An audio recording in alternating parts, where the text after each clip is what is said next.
Bonsoir à tous, shalom, bien-aimés dans le Seigneur, salut chers amis, chers internautes.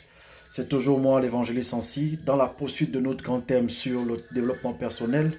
Je voudrais aujourd'hui aborder l'aspect sur comment découvrir son potentiel, mais en partant d'un passage biblique que nous trouvons dans Marc chapitre 8 à partir du verset 27.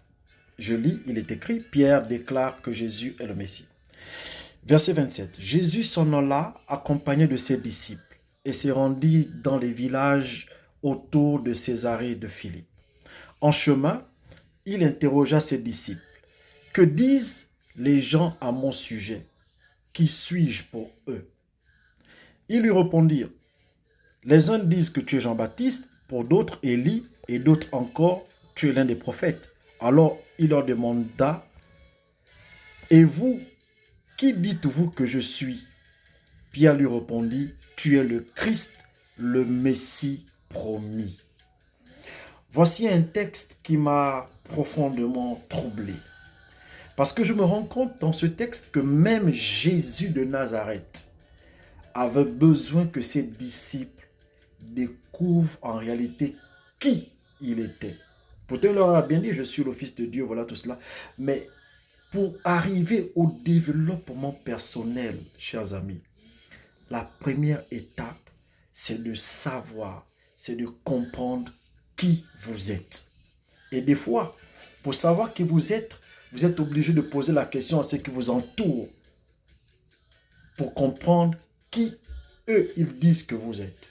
C'est la méthode que Jésus a utilisée. Cette méthode, nous la retrouvons dans la philosophie moderne ou classique contemporaine utilisée par Socrate, qui utilisait la maïeutique, donc qui est l'art du questionnement envers ses disciples, afin de les amener à la vérité. Donc Jésus a utilisé cette même méthode pour amener les disciples à découvrir que lui, il était le Messie. Vous avez vu, certains ont dit qu'il est Élie, d'autres ont dit qu'il est Jean-Baptiste, mais seul Pierre a détecté et défini qu'il était le Christ, le Messie. Alors la même question, nous devons nous la poser. Dans ce deuxième numéro, il est question que chacun de nous se dise, qui suis-je? Qu'est-ce que Dieu a mis en moi? Quelles sont mes forces? Quelles sont mes faiblesses? Quelles sont mes craintes? Quelles sont mes peurs? Quelles sont mes joies? Quelles sont mes tristesses? Quelles sont les choses qui m'affectent le plus? Ce n'est que par cette série de questions, par ce questionnement permanent, qu'on finit par se dire, j'ai peur de ça, j'aime telle chose, je déteste telle chose, je suis comme ci, je suis comme cela. Et on finit par découvrir qui nous sommes. Je me rappelle dans les entretiens d'embauche d'emploi, de demande d'emploi, lors des entretiens, les examinateurs, les experts en psychologie ou en ressources humaines nous posent toujours cette question. Quelles sont vos trois qualités et quels sont vos trois défauts? Croyez-vous que ces questions sont posées de manière hasardeuse? Non. Ces questions sont posées pour vous emmener à nous dire si vous vous connaissez vous-même. Parce que le fait de se connaître, c'est la première marche sur l'échelle qui nous amène au développement personnel.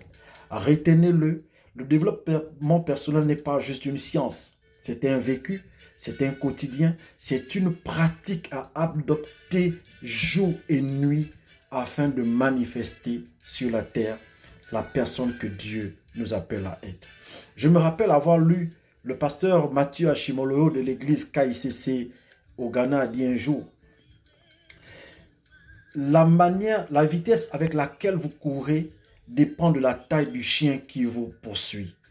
Autrement dit, la qualité des difficultés par lesquelles vous passez, la qualité des problèmes par lesquels vous passez, que vous résolvez chaque jour, sont révélateurs du potentiel que Dieu a mis en vous. Car Dieu ne peut pas vous emmener à résoudre les problèmes dont il sait qu'il n'a pas préalablement déposé le potentiel de la résolution de ces problèmes en vous. Si vous voulez savoir qui vous êtes, il y a deux méthodes. La première méthode, c'est par la maïeutique qui est le questionnement de vos craintes, de vos peurs, de vos joies, de vos moments de doute, moments de tristesse, de vos victoires, de vos échecs. C'est par ce questionnement. La deuxième méthode, c'est par l'étude des challenges que vous menez chaque jour. Car ceux-ci sont révélateurs du potentiel qui est à l'intérieur de vous. Chacun de nous vit des challenges au quotidien, dans sa famille, dans son lieu d'études, dans son église, dans sa relation, dans ses amis, dans son sport, dans son voisinage, dans tout ce que nous entreprenons.